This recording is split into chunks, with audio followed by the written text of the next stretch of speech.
Before we get into today's video, I just want to let you guys know that this video is for educational purposes only. Please remember to be kind to everybody everywhere in your everyday life, in your home, in the grocery store, and especially in the comment section down below.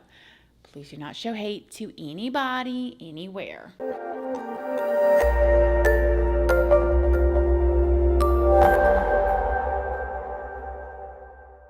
So good morning, good morning, good morning. How is everybody doing today? I hope you all are having an amazing day. I hope you all are having a wonderful week. Does anybody have out their pumpkin spice stuff yet or their fall stuff? I definitely don't, because it is still stifling hot here in Florida. So in today's video, we are going to be talking about a man named Christopher, and we're going to be talking about something that I'm quite intrigued. I don't want to say passionate about just yet, but I have my eye on, and I have had my eye on for a while. We're going to talk about that first. Before we get into it, though, I did want to let you guys know, if you don't already know, hi, my name is Christina. I do have a second channel, which is Casually Christina. We just do things way more casually over there. I also have a Patreon. My Patreon is for 18 and up, and over there we talk about more personal stuff. We go live over there. There is a $2 tier for all the true crime stuff that cannot go onto YouTube due to their terms and policies. That goes over on my Patreon under the $2 tier. Just make sure you read the full about section and what each tier offers before you join. I am also on Snapchat, Instagram, and Facebook, and I'm also on Like to Know It. And Like to Know It is a platform where I post links to a lot of the things that I like and y'all ask about. Things like this chair, makeup, workout products. I'm going to be posting holiday stuff over there as I begin to decorate when that time comes, and all of that jazz. And so all of those platforms are linked down in the description box if you would like to come and check me out. So, okay, today we're going to be talking about Christopher Scholtes, and Christopher Scholtes was born in May of 1987 in Marana, Arizona. Before we get into Christopher, though, I do want to talk about something that I think is very important to this case. Video game obsession. We'll just call it that for now. So as we talk about this case, you will hear about other things that Christopher struggled with, but I find this one especially important, and you're going to find out why I feel that way later in this video. Research shows that about 97% of youth play video games here in the U.S., which is 64 million kids here alone, which is a lot that play video games, right? 18 to 17-year-olds, it is estimated, spend 1.5 to 2 hours every single day playing video games. And that's really probably such a low number.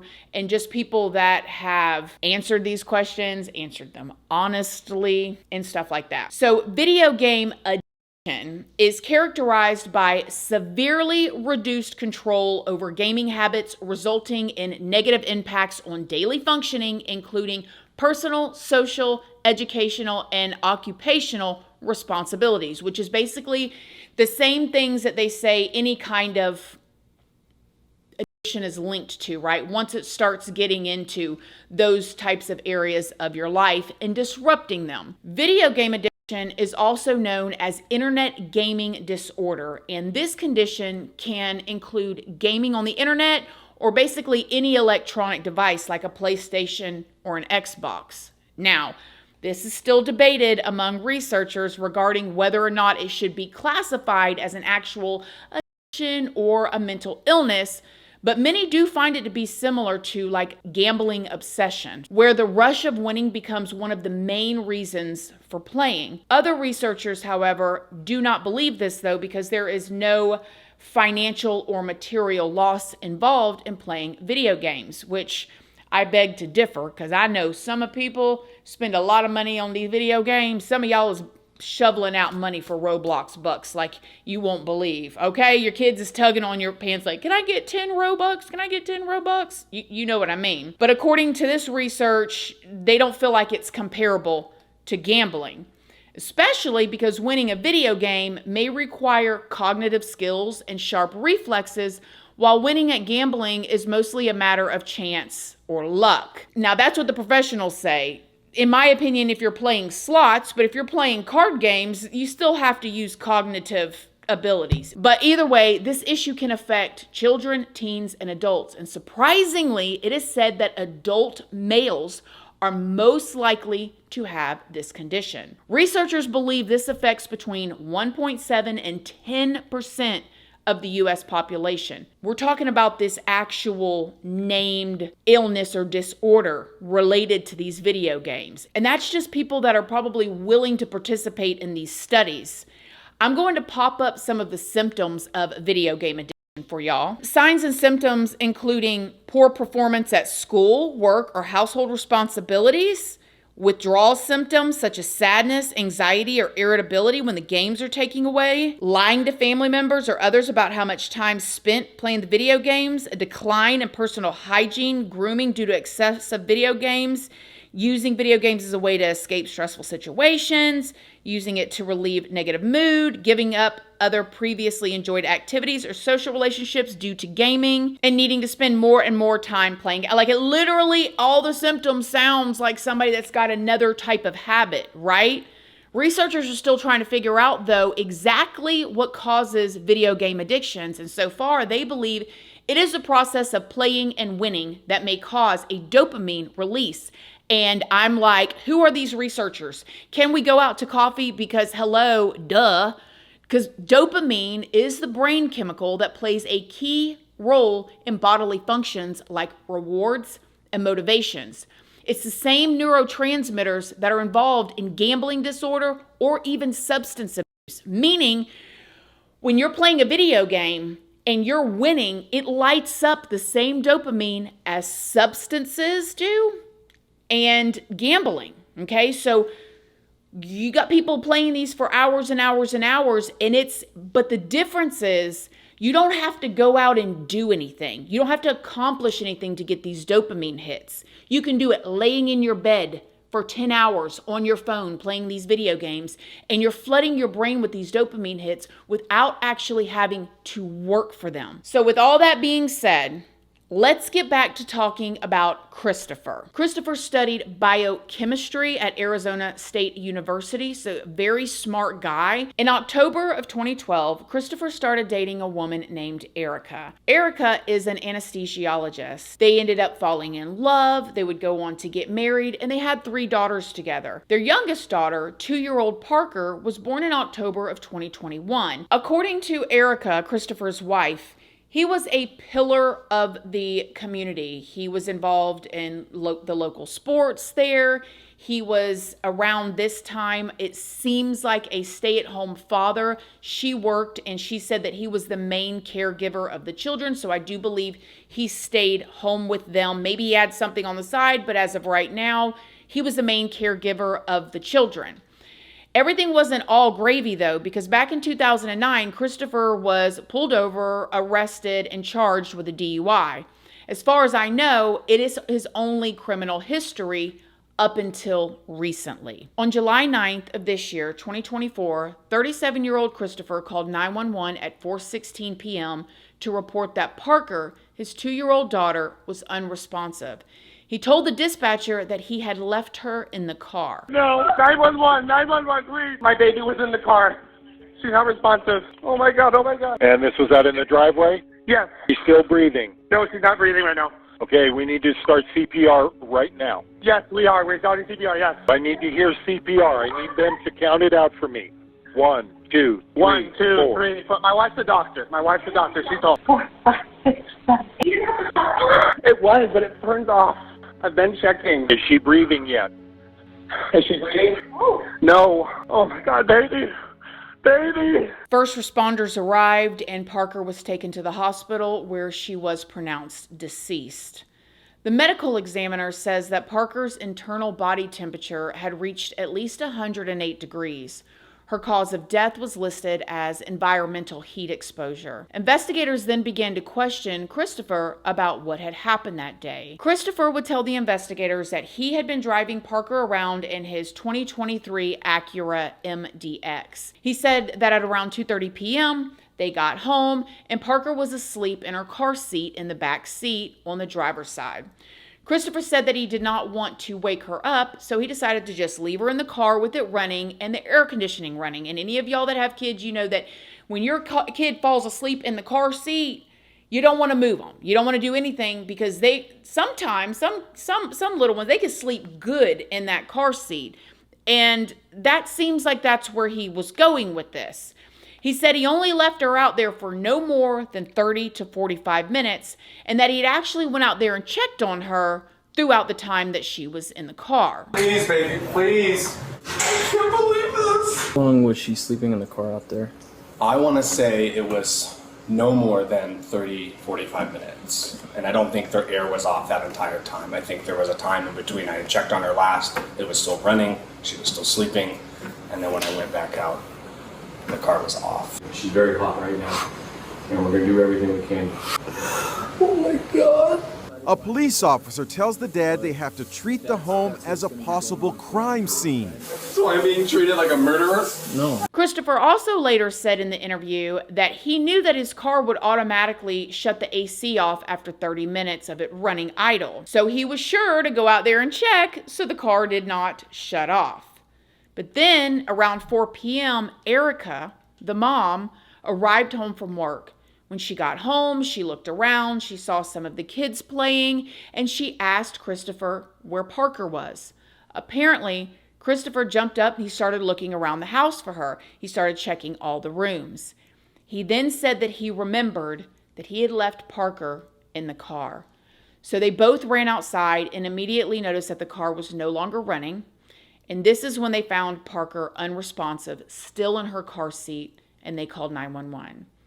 As you heard, while they were on the phone with 911 dispatcher, Erica was performing CPR until the paramedics arrived. As the detectives continued their investigation, they tracked Christopher's whereabouts throughout the day, and they saw Christopher in surveillance footage in the grocery store that day by himself.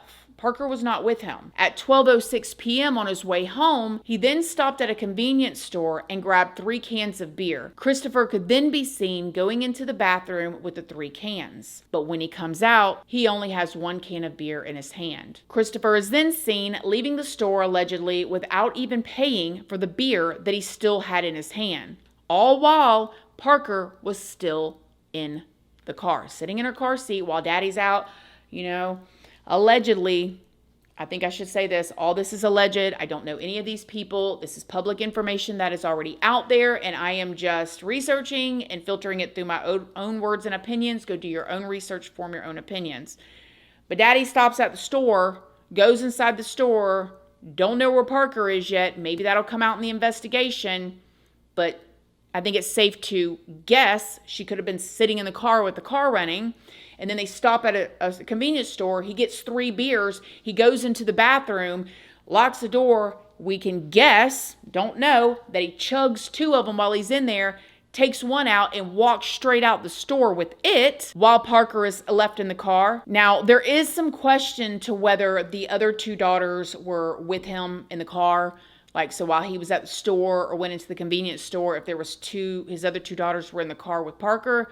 But I heard him say when he was speaking to the police officers after they came and took Parker to the hospital that his other 2 daughters were at this place with the neighbors called Elevate and that they had come home. So according to that, it makes it seem like it was just him and Parker riding around all day. Now, I also heard Christopher say that his other 2 daughters did not get home until 2:45. However, by the surveillance footage, it showed that they got home just before 1 and he walked in right after them. This meant that Christopher didn't actually get home at 2:30 like he originally told the investigators. It was actually an hour and a half earlier than that, which means that Parker was allegedly left in the car for over 3 hours because his wife gets home at 4. And it was 109 degrees that day. According to investigators' surveillance footage, it also shows that Christopher's car was parked in the direct sunlight right in their driveway.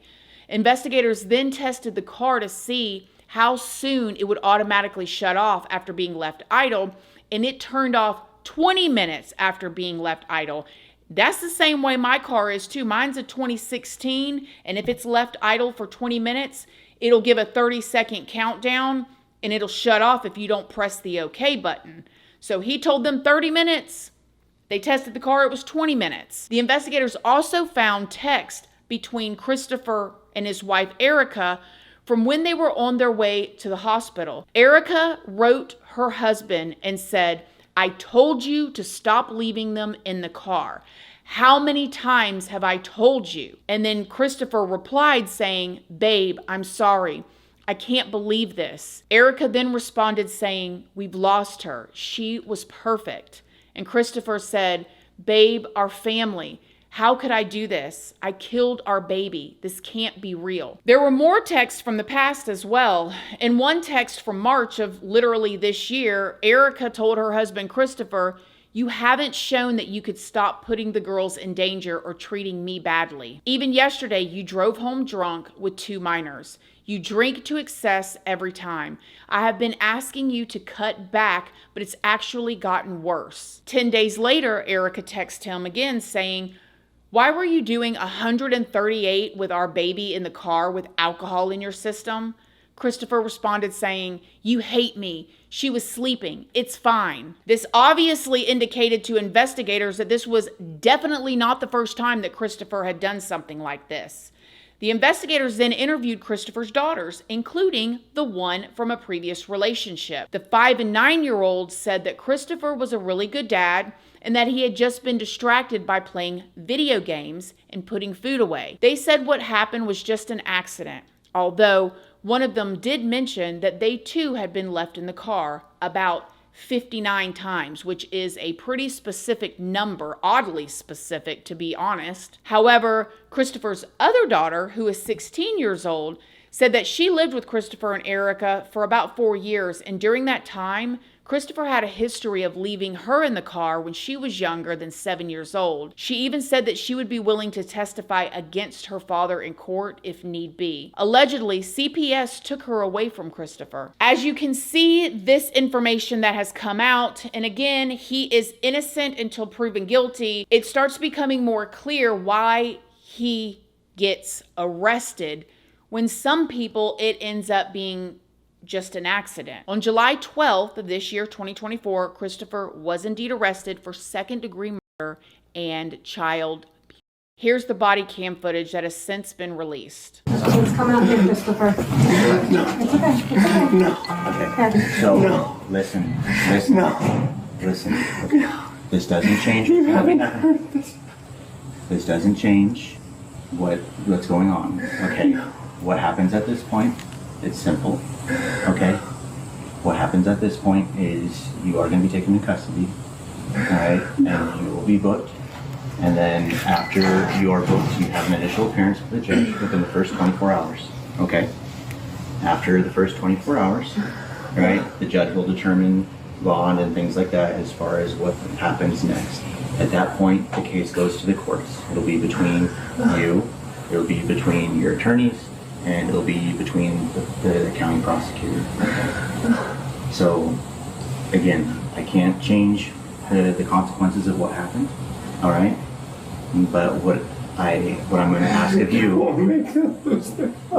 Okay. Could I just have you stand up for me, please? Come on, Chris. Let's go out here. Can you grab him some shoes, please? No, come on, Christopher. It's okay. It's okay. It's okay. Yes. Yeah. Sorry, can I just ask one thing, please? Yes. Yeah. Can you say bye to our kids? Okay. So listen to what I'm saying. I'm not resisting. I know. It's okay. Just relax. Just I need you relax, to listen. Christopher. I need you to listen. Just Okay. relax. We will Just get your relax. shoes. Just relax. And these are the options, okay? The reason that I'm here and meeting with you in person, the reason I'm here meeting with you in person is because I don't want this to be anything more than what it needs to be at its base level. Okay? I don't want the kids to be traumatized. I don't want the kids. After the funeral? I don't want the kids to see Dad get hauled off. Seriously? Am I going to be there for my baby's funeral? That's going to be between you and the court. Can I give him a kiss? Yeah, that's fine. I love you. I love you. There you go. Chris, I'm gonna be here and I'll take care of everything. I love you. I love you. The funeral is Friday. No heart. No heart at all. Do you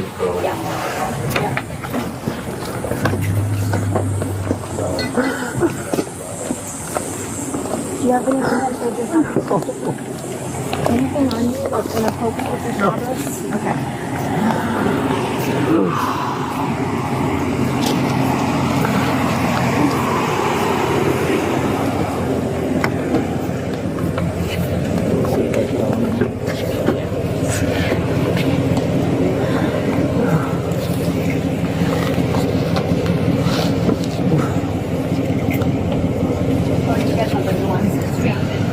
What's your name?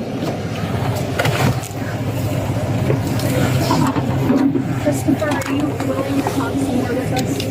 No. Just gonna go back to what you're thinking. Now, mind you, since y'all have seen that, the way that people are acting, I will leave it for you guys to judge because everybody reacts differently in traumatic situations. This is just 3 days after the incident with Parker. Just 3 days. That's it.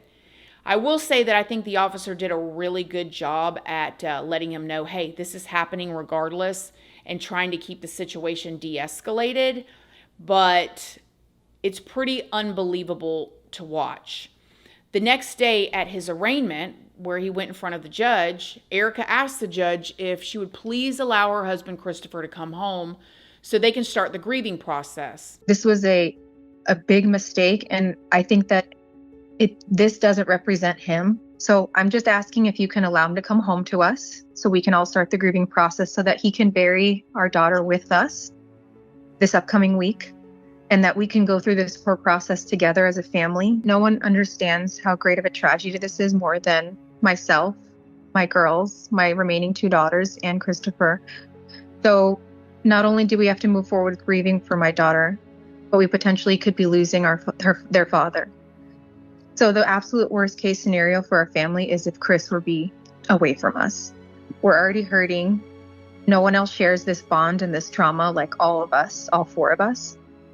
I know the significance of the tragedy, and I don't want you to think for a second that I underestimate the impact that it has on our lives, on everyone's lives, or that I'm undermining your concerns about the safety of those in our household.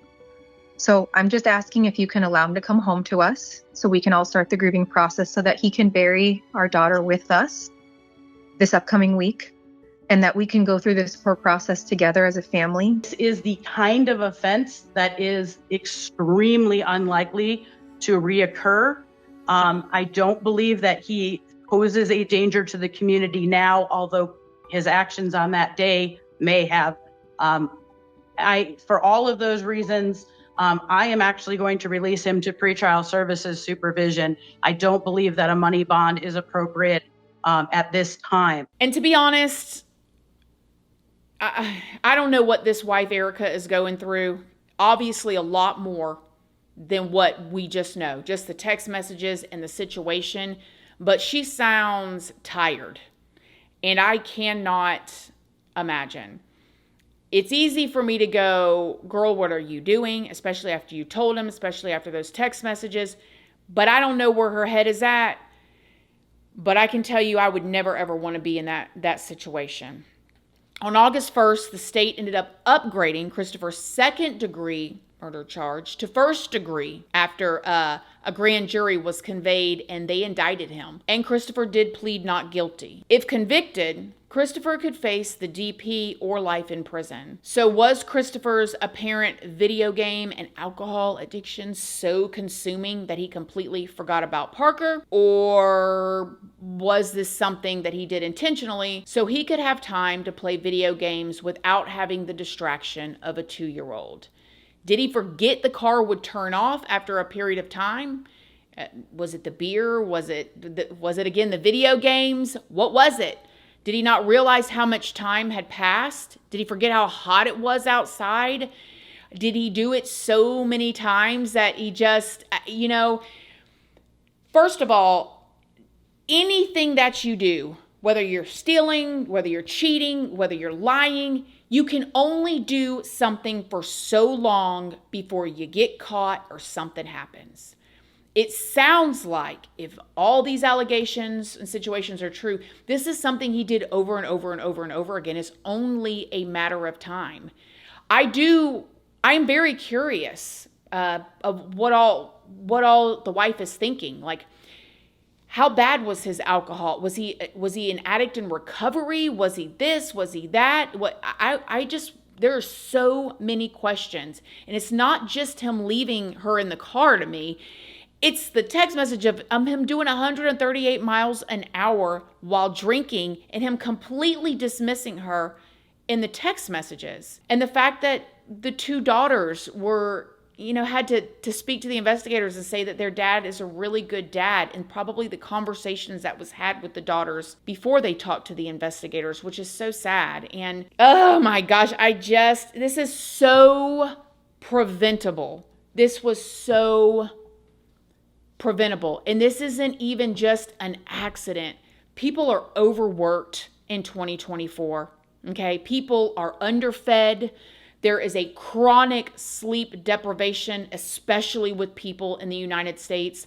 There is so many reasons to be so forgetful of so many things, right? But your little one in the car, after you've been told over and over and over again not to do it, and then you're drinking, you're stopping, you're drinking, you're stealing beer.